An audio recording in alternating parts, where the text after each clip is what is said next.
Hi guys, ഏവർക്കും മിഠായിക്കാരൻ്റെ പുതിയൊരു വീഡിയോയിലേക്ക് സ്വാഗതം. ഞാനിപ്പോൾ ഉള്ളത് വർക്കല ബീച്ചിലാണ് കേട്ടോ. ഒരുപാട് കാലമായി ഞാൻ ആഗ്രഹിക്കുന്നൊരു മോഹമാണ് വർക്കല ബീച്ചൊന്ന് കാണുന്നത്. അപ്പോൾ നല്ല സെറ്റപ്പാണ് ഇവിടെ കേട്ടോ. അപ്പോൾ ടൂറിസ്റ്റ് ഏറ്റെടുത്തപ്പോഴേ ഇവിടെ ഒരുപാട് കാര്യങ്ങളുണ്ട്. വിദേശികൾ കണ്ടമാനം വരുന്ന കാരണേ ഇവിടെ ഒരുപാട് പാരച്യൂട്ടുകൾ, കടലിൻ്റെ ഉള്ളിൽ കൂടെ ബോട്ട് സവാരി, അങ്ങനെ പല സംഗതികളുണ്ട് കേട്ടോ. അപ്പോൾ ശരി, പോകാം നമുക്ക് വീഡിയോയിലോട്ട്. 4:30 മണിക്കാണ് ഇപ്പോൾ ഞാൻ ഇവിടെ ബീച്ചിലെത്തിയത് കേട്ടോ. അപ്പോൾ നല്ല വെയിലാണ്, ആളുകൾ ഇങ്ങനെ വന്ന് തുടങ്ങുന്നുള്ളൂ കേട്ടോ. ഞാൻ കൊല്ലത്ത് ഇറങ്ങിയിട്ടാണ് വന്നത് കേട്ടോ. കൊല്ലത്ത് വന്ന് ഇറങ്ങിക്കഴിഞ്ഞാൽ എളുപ്പമാണ് വർക്കല ബീച്ചിലേക്ക് വരാൻ. നേരിട്ട് ബസ് കിട്ടും കേട്ടോ. കൊല്ലം ബസ് സ്റ്റാൻഡിൽ നിന്നേ ട്രാൻസ്പോർട്ട് കുറവാണ്, കൂടുതലും വരുന്നത് പ്രൈവറ്റ് ബസ്സുകളാണ്. വർക്കല ബീച്ച് കാണാനും കുളിക്കാനും വരുന്നവർ ഒന്നെങ്കിൽ രാവിലെ ഒരു 9 മണിൻ്റെ ഉള്ളിൽ വരണം. 9 മണി കഴിഞ്ഞാൽ ഭയങ്കര ചൂടാണ്, വെയിൽ കാരണം കുളിക്കാൻ സാധിക്കില്ല. അല്ലെങ്കിൽ വൈകിട്ട് ഒരു 4 മണിക്ക് ശേഷം, 4 മണിക്ക് ശേഷം പറഞ്ഞാൽ ഒരു 7 മണി വരെ. 7 മണിക്ക് ശേഷം പിന്നെ കടലിൽ ഇറങ്ങാനും കുളിക്കാനും സമ്മതിക്കില്ല. പിന്നെ ഇവിടെ ഒരുപാട് റിസോർട്ടുകളുണ്ട് കേട്ടോ, റെസ്റ്റോറൻറ്റുകൾ, ഹോട്ടലുകൾ. ഭക്ഷണത്തിൻ്റെ കാര്യത്തിനും താമസത്തിനൊന്നും ഒരു ബുദ്ധിമുട്ടുള്ള സ്ഥലമല്ല വർക്കല ബീച്ച്. കയ്യിൽ നമ്മൾ പൈസ ഉണ്ടായാൽ മതി, ഇവിടെ എല്ലാ സംഗതിയും കിട്ടുന്ന സ്ഥലമാണ്. ഇവിടെ വരുന്നത് കൂടുതലും വിദേശികളാണ്. ഇന്ത്യയിലുള്ളവരും മഹാരാഷ്ട്രക്കാരും കുറേ കാണുന്നുണ്ട് ഇവിടെ. മലയാളികൾ വളരെ അപൂർവമാണ് കണ്ടത് കേട്ടോ. കുളിക്കാനും കുളി കഴിഞ്ഞ് വിശ്രമിക്കാനും എല്ലാവിധ സൗകര്യങ്ങളും ബീച്ചിൽ വന്ന ഉണ്ട്.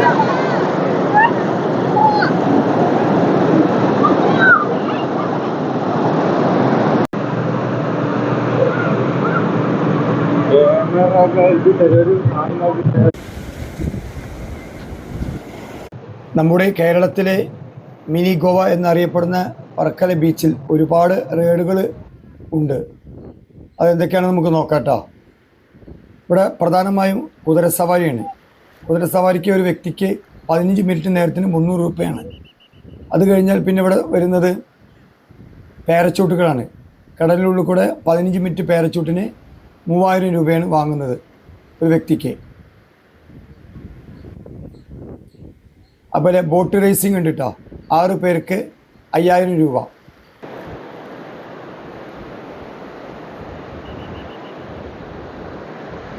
വർക്കല ബീച്ചിൽ വരുന്ന ടൂറിസ്റ്റുകളെ പ്രധാനമായും ആകർഷിക്കുന്ന ഒന്നാണ് പാരാഗ്ലൈഡിങ്. ഇതിന് നമുക്ക് കയറണമെങ്കിൽ 15 മിനിറ്റിന് 4500 രൂപയാണ് കേട്ടോ ഒരു വ്യക്തിക്ക്. ഇത് ബാലൻസ് പരിചയമില്ലാത്ത ആളുകളാണെങ്കിൽ അവർ നമ്മുടെ കൂടെ ഒരാളെ സഹായിയിട്ട് അയക്കും. വളരെ രസകരമായൊരു യാത്രയാണ് കേട്ടോ. പക്ഷേ 15 മിനിറ്റിന് 4500 രൂപ വേണം. കൂടുതൽ ഇതിൽ കയറുന്നത് വിദേശികളാണ്.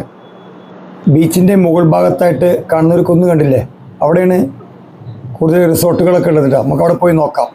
ഈ കുന്നിൻ്റെ മുകളിലാണ്, അവിടെ നല്ല വ്യൂ പോയിൻ്റാണ് താഴത്തേക്ക് സൺസെറ്റ് കാണാനൊക്കെ. അപ്പോൾ അവിടെ ഒന്ന് കയറി നോക്കാം നമുക്ക്. മുകളിൽ ഷോപ്പുണ്ട് കേട്ടോ. ഷോപ്പിലൊന്ന് ചായ കുടിച്ചു. ഇവിടെ നോക്കുമ്പോൾ ഇവിടെ വന്നിട്ടുള്ളവർക്ക് അറിയാം, ഇവിടെ കൂടുതലും ഫാസ്റ്റ് ഫുഡുകളാണ് കിട്ടുന്നത് കേട്ടോ.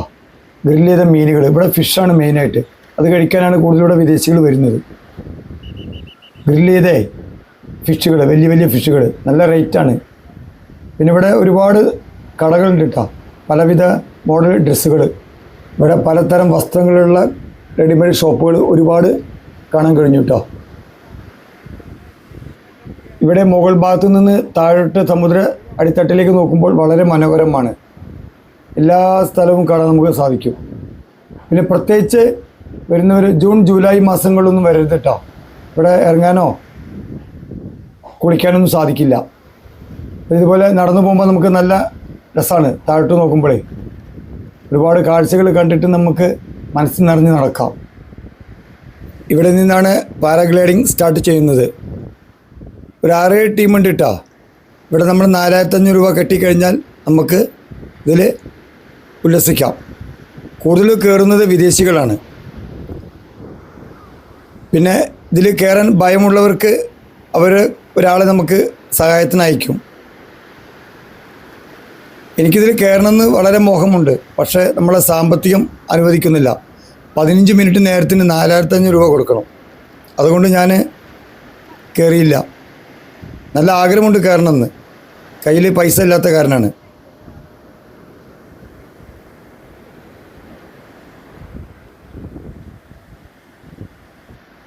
ഞാൻ മുകൾ ഭാഗത്തു നിന്ന് താഴോട്ട് ഇറങ്ങി വരികയാണ് കേട്ടോ, ബീച്ചിലേക്ക് തന്നെ. ഏകദേശം 6:40 സൺസെറ്റിൻ്റെ സമയം അടുത്തു തുടങ്ങി. അങ്ങനെ ഇരുട്ടായി തുടങ്ങി കേട്ടോ. പിന്നെ മെല്ലെ ഇറങ്ങിപ്പോന്നു. പിന്നെ 7 മണി കഴിഞ്ഞാൽ ഇവിടെ നമ്മുടെ നിയമപാലകർ നിർത്തില്ല, എല്ലാവരും മുകളിലേക്ക് കയറ്റി വിടും. 7 മണി വരെ ഇവിടെ കുളിക്കാനും കാണാനൊക്കെ പറ്റുള്ളൂ കേട്ടോ, ശ്രദ്ധിക്കണം. ഇനി സൺസെറ്റ് കാണാൻ വേണ്ടിയിട്ട് ആരും കന്യാകുമാരിയിലേക്ക് പോകണ്ട കേട്ടോ, നേരെ വർക്കല ബീച്ചിലേക്ക് വന്നാൽ മതി. ഇവിടെ വൈകിട്ട് സൺസെറ്റ് കാണാൻ വളരെ മനോഹരമാണ് കേട്ടോ.